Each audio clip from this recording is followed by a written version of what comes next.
सुप्रभात मुलांनो, आज आपण 9वीच्या पाठ्यपुस्तकातील संतवाणी संत कृपा झाली हा अभंग अभ्यासणार आहोत.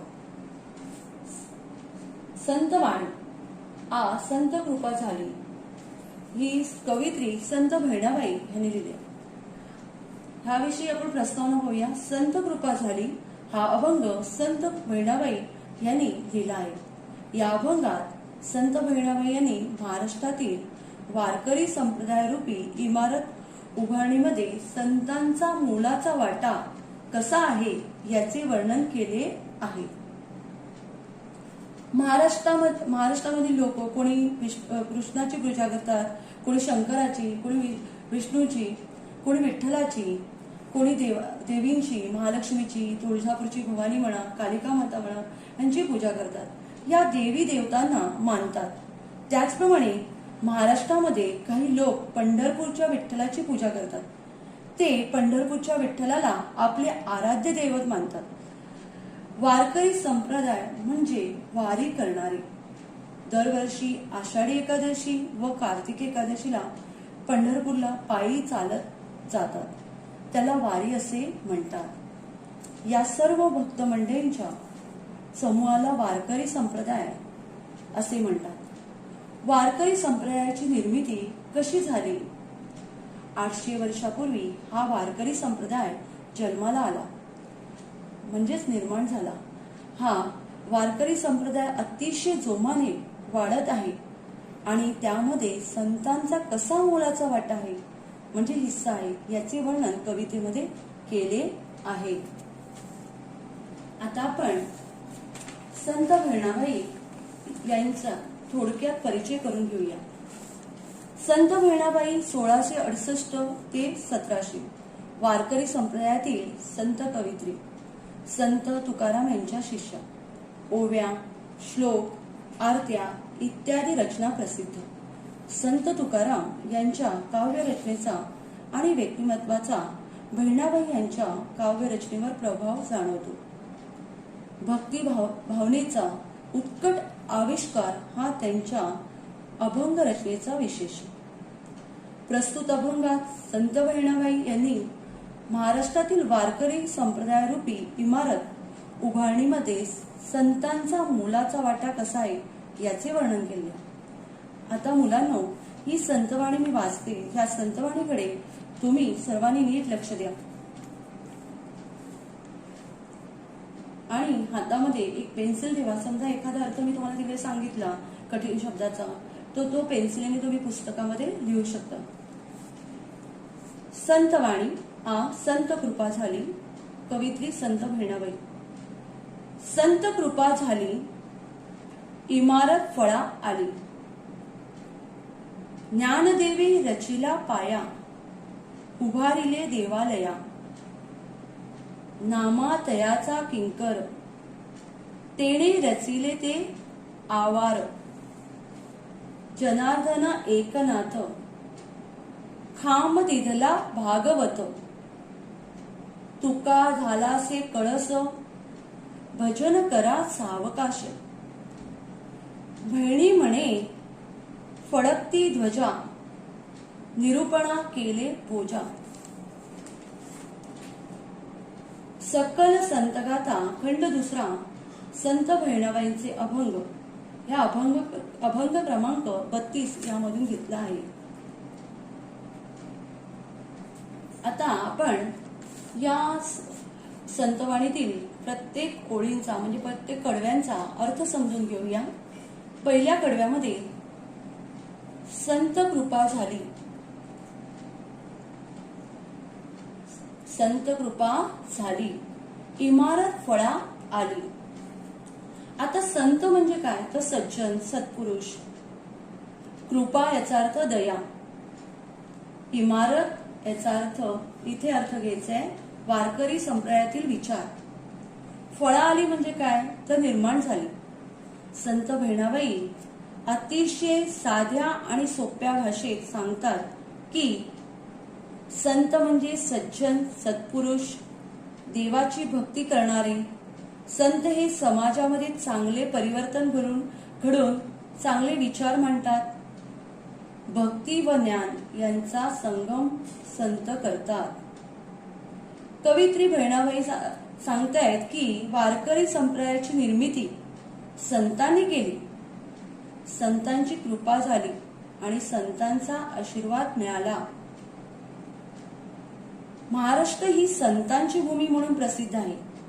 जसे महान संत ज्ञानेश्वर, संत नामदेव, संत चोखामेळा, संत तुकाराम, संत जनार्दन, संत एकनाथ अशा अनेक संतांनी आपल्या अलौकिक रेट विचारांनी महाराष्ट्रात विठ्ठल भक्तीच्या वारकरी संप्रदायाची निर्मिती केली. या वारकरी संप्रदायरूपी इमारतीला संतांनी आपल्या विचारांनी भक्तीच्या जोरावर मूर्तिमंत रूप दिले. जणू काही संतांनी त्यावर कृपाच केली. म्हणून संत बहिणाबाई म्हणतात, संत कृपा झाली, इमारत फळा आली. आता पुढच्या कडव्यात बघा, संत ज्ञानदेवी. बघा, ज्ञानदेवी रचिला पाया, उभारिले देवालया. ज्ञानदेव म्हणजे ज्ञानेश्वर महाराज. रचिला याचा अर्थ रचला. पाया याचा अर्थ तळ बांधताना केलेले भक्कम काम, तुम्ही त्याला इंग्लिशमध्ये बेस असं म्हणतात. उभारिले म्हणजे निर्माण केले. देवालय याचा अर्थ देऊळ. संत बहिणाबाई सांगतात, या वारकरी संप्रदायरूपी इमारतीचा पाया ज्ञानेश्वरांनी रचला. आपल्या ज्ञान व भक्ती यांच्या जोरावर ज्ञानेश्वरांनी हा इमारतीचा पाया उभा केला. ज्ञानदेव म्हणजे ज्ञानाचा राजा, ज्ञानाचा अगाध पुतळा म्हणजे ज्ञानेश्वर. वारकरी संप्रदायाची स्थापना केली. त्यामुळेच आज शेकडो वर्ष झाली, शेकडो वर्ष म्हणजे 700-800 वर्ष झाली, तरी हा वारकरी संप्रदाय दिवसेंदिवस वाढतच आहे. म्हणून संत बहिणाबाई म्हणतायत की ज्ञानदेवी रचिला पाया, उभारिले देवालया. म्हणजे ज्ञानदेवानी या वारकरी संप्रदायाचा इमारतीचा पाया रचला आणि त्यामुळे हे देवालय म्हणजे उभे राहिले. आता पुढच्या कडव्यामध्ये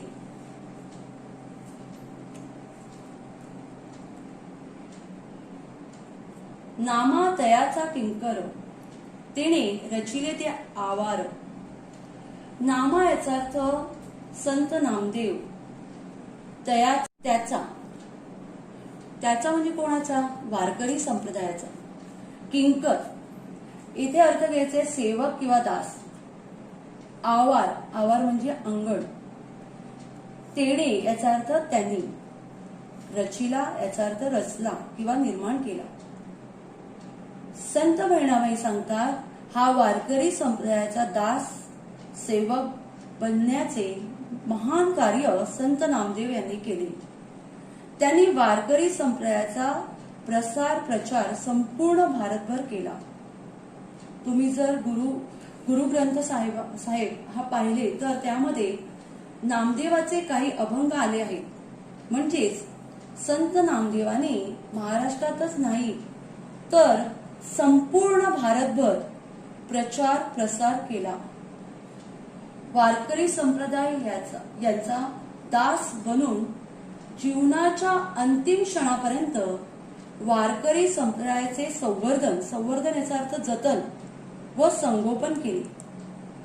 वारकरी संप्रदायाला व्यापक स्वरूप प्राप्त करून दिले. या कडव्यामध्ये नामा तयाचा किंकर, तेने रचिले ते आवार याचा अर्थ संत बहिणाबाई काय सांगतात ते आपण पाहिलं. आता पुढे बघा, पुढच्या कडव्यामध्ये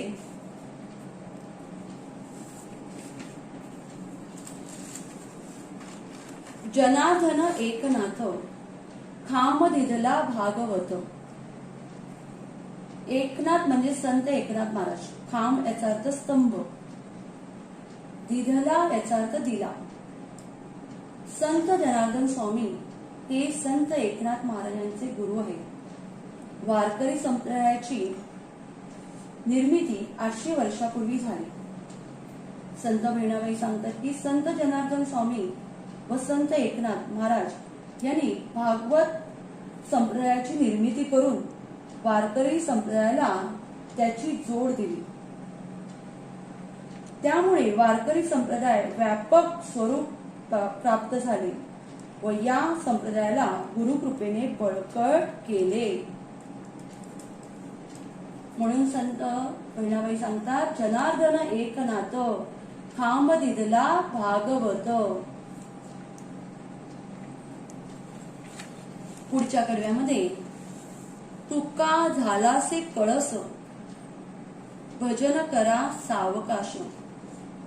तुका म्हणजे संत तुकाराम, कळस म्हणजे देवळाच्या शिखरावरचा भाग, भजन म्हणजे देवाचे स्तुती गीत, सावकाश याचा अर्थ संतपणे. संत बहिणाबाई सांगतात की भक्तीची अंतिम अवस्था म्हणजे संत तुकाराम महाराज. ज्ञानेश्वरांनी ज्ञानाच्या साह्याने निर्मिती केलेल्या या वारकरी संप्रदाय रूपी इमारतीवर तुकाराम महाराजांनी आपल्या अलौकिक भक्तीचा कळस चढून खऱ्या अर्थाने वारकरी संप्रदाय रूपी इमारतीला परिपूर्णता प्राप्त करून दिली. भक्तीच्या परिपूर्ण वैभवापर्यंत ही इमारत त्यांनी पोचवली. तसेच पूजा, अर्चा, कर्मकांड, हवन यामध्ये न पडता नामस्मरण म्हणजे भजन हा भक्तीचा साधा सोपा मार्ग तुकाराम महाराजांनी सर्वांना सांगितला. म्हणून संत बहिणाबाई म्हणतात, तुका झालासे कळस भजन करा सावकाश. आता शेवटच्या कडव्यामध्ये संत बहिणाबाई सांगतायत, बहिणी म्हणे फडकती ध्वजा निरूपणा केले बोजा. बहिणी याचा अर्थ संत बहिणाबाई, फडकती याचा अर्थ वाऱ्यावर फडफड असा आवाज येईल, ध्वजा याचा अर्थ झेंडा, भगवा ध्वज वारकरी संप्रदायाचे प्रतीक मानले जाते. निरूपण म्हणजे विवेचन किंवा व्याख्यान. बोजा याचा अर्थ जबाबदारी. संत बहिणाबाई सांगतात, अशा या वारकरी संप्रदाय रूपी इमारतीची ध्वजा सतत फडकट ठेवण्याचे कार्य व त्याची धुरा सांभाळण्याचे काम मी माझ्या खांद्यावर घेतले आहे.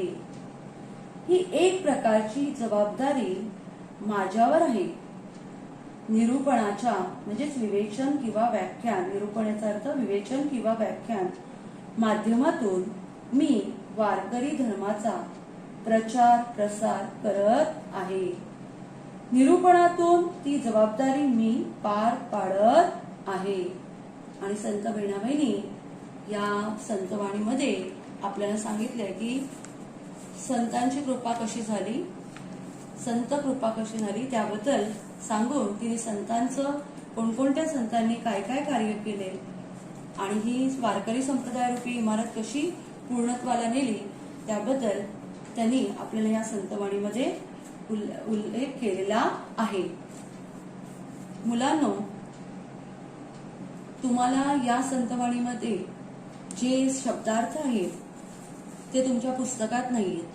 त्यामुळे ते शब्दार्थ मी तुम्हाला खाली लिंक देऊन त्याच्यामध्ये PDF मध्ये टाकलेले आहेत. त्यामुळे ते तुम्ही व्यवस्थित पाहून लिहायचे. त्याचप्रमाणे स्वाध्याय, पुस्तकामध्ये जो स्वाध्याय दिलाय, ऑब्जेक्टिव्ह क्वेश्चन आहेत ते एवढेच दिलेले आहेत. आणि जे प्रश्न जे आहेत ते प्रश्न आपण पुढच्या लेक्चरला मी तुम्हाला लिहून देईल आणि ते तुम्हाला व्यवस्थित मराठीच्या नोटबुकमध्ये लिहायचे.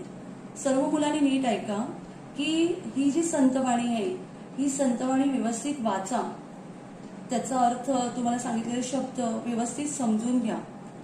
त्याचप्रमाणे ही संतवाणी एकदा व्यवस्थित मराठी नोटबुकमध्ये लिहायचे, ती लिहून झाल्यावर त्याच्याखाली शब्दार्थ लिहायचे आणि शब्दार्थ लिहून झाल्यानंतर जो स्वाध्याय दिलेला आहे पुस्तकातला तेवढा लिहायचे आणि स्वाध्याय झाल्यावर तुम्ही सर्वांनी या संतवाणीमध्ये जर समजा तुम्हाला काही कठीण शब्द वाटले तर ते कठीण शब्द 3 वेळा की हा मला कठीण शब्द वाटतो तर 3 वेळा तुम्ही तुमच्या मराठी नोटबुकमध्ये लिहू शकतात। आणि सर्वांनी एक लक्षात ठेवा, मराठीचं जसं तुम्ही वाचन कराल तरी तसं मराठी तुम्हाला चांगल्या प्रकारे बोलता येईल, चांगल्या प्रकारे लेखन करता येईल।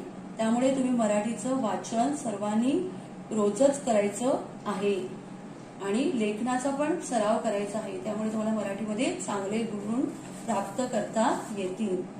धन्यवाद।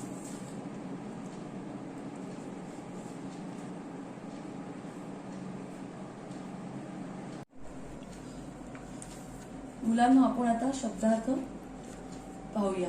सर्वांनी नीट लक्ष द्या। संत कृपा, संत कृपा म्हणजे संतांचा कृपा आशीर्वाद। फळा आली, फळाली म्हणजे सफल झाली। पाया, पाया याचा अर्थ तळ। देवालय, देवालय याचा अर्थ मंदिर किंवा देऊळ। आवार, आवार याचा अर्थ अंगण। किंकर याचा अर्थ दास किंवा सेवक। तेणे, तेणे याचा अर्थ त्याने। दिधला, दिधला याचा अर्थ दिला। ध्वज, ध्वज याचा अर्थ झेंडा। निरूपण, निरूपणाचा अर्थ विवेचन किंवा स्पष्टीकरण, वर्णन। फडकणे, फडकणे याचा अर्थ वाऱ्यावर डोलणे। रचिला, रचिला म्हणजे रचला किंवा बांधला। आता आपण तुम्हाला मी होमवर्कसाठी प्रश्नांची उत्तर दिलेली आहेत। प्रश्न पहिला, एका वाक्यात उत्तर लिहा। 1. इमारत कशामुळे फळाली? इमारत कशामुळे फळा आली? दुसरा, वारकरी संप्रदायाचा पाया कोणी रचला? वारकरी संप्रदायाचा पाया कोणी रचला? तिसरा प्रश्न, संत बहिणाबाईंच्या कोणत्या रचना प्रसिद्ध आहेत? संत बहिणाबाईंच्या कोणत्या रचना प्रसिद्ध आहेत? चौथा प्रश्न, संत बहिणाबाईंचे गुरु कोण? संत बहिणाबाईंचे गुरु कोण? या सर्व एका वाक्यात प्रश्नांची उत्तरं तुम्हाला पूर्ण वाक्यात लिहायचे। दुसरं, योग्य पर्याय निवडा। 1. फळा येणे, त्यांनी पर्याय दिलेले आहेत। 1. फळ लागणे, दुसरं बहर येणे, तिसरं सफल होणे। या तिन्ही पर्यायापैकी योग्य उत्तर तुम्हाला समोर लिहायचे आहे। दुसरं, निरूपण करणे। 1. प्रकट होणे, विवेचन करणे, तिसरं रूपास येणे। या तिन्ही पर्यायापैकी निरूपण करणे याचा योग्य अर्थ तुम्हाला तिथे लिहायचा आहे, पर्याय निवडून लिहायचा आहे। तिसरं, सहसंबंध लावा। गट 1 दिलाय, गट 2 दिलेले। गट 1 मध्ये पहिलं संत ज्ञानेश्वर, 2 संत नामदेव, 3 संत एकनाथ आणि गट 2 मध्ये त्याची उत्तर आहे ती तुम्हाला योग्य उत्तर त्या संतांच्या समोर लिहायची आहे। किंकर, खांब, पाया या तिघांमधलं त्या संतांच्या समोर उत्तर लिहायचं आहे, सहसंबंध दाखवायचा आहे तुम्हाला। आता पुढे बघा, आपण आपल्या मराठीच्या पुस्तकामध्ये पहिलाच प्रश्न आहे की चौकटी पूर्ण करा स्वाध्यायामध्ये। तर वारकरी संप्रदायरूपी इमारत उभी करणारे साहित्यिक रूपी संत। आता तुम्हाला साहित्यिक रूपी संत सांगितले तर त्यांनी काय पाया रचणारे कोण, ते त्या उत्तर लिहिल्यानंतर तिकडे सर्कल करायचे, पेनाचाच वापर करायचा, पेन आणि पट्टीचाच वापर करायचा, भिंती उभारणारे, त्यानंतर खांब होणारे आणि त्यानंतर कळस चढवणारी, ही चारही उत्तरं तुम्हाला व्यवस्थित लिहायचे. त्याच्यानंतर प्रश्न दुसरा, कंसातील उत्तरांच्या आधाराने संकल्पना स्पष्ट करा. तुम्हाला वारकरी संप्रदायरूपी इमारती संबंधित संकल्पनाचा अर्थ स्पष्ट करायला सांगितलंय आणि त्यासाठी त्यांनी बघा पाया रचणे, त्याच्या पुढे आवार रचणे, खांब होणे, कळस चढवणे आणि कंसामध्ये खाली परिसर प्रचाराने व्यापक केला, परिपूर्ण वैभवापर्यंत पोहोचवला, वारकरी संप्रदायाची स्थापना, संप्रदायाला गुरुकृपेने बळकट केले. हे खाली त्याचे संकल्पना स्पष्ट करायची तुम्हाला आणि ते खाली तुम्हाला पर्याय दिलेले आहेत, तिथला योग्य पर्याय त्यासमोर लिहायचा आहे. पाया रचने म्हणजे काय ते तिथे योग्य तुम्हाला त्या चौकटीमध्ये म्हणजे आकृतीबंधामध्ये पेनाचा पट्टीचा वापर करून व्यवस्थित उत्तरं त्यासमोर लिहायची आहेत. आणि हा होमवर्क तुम्ही तुमच्या मराठीच्या नोटबुकमध्ये व्यवस्थित करायचा आहे. धन्यवाद.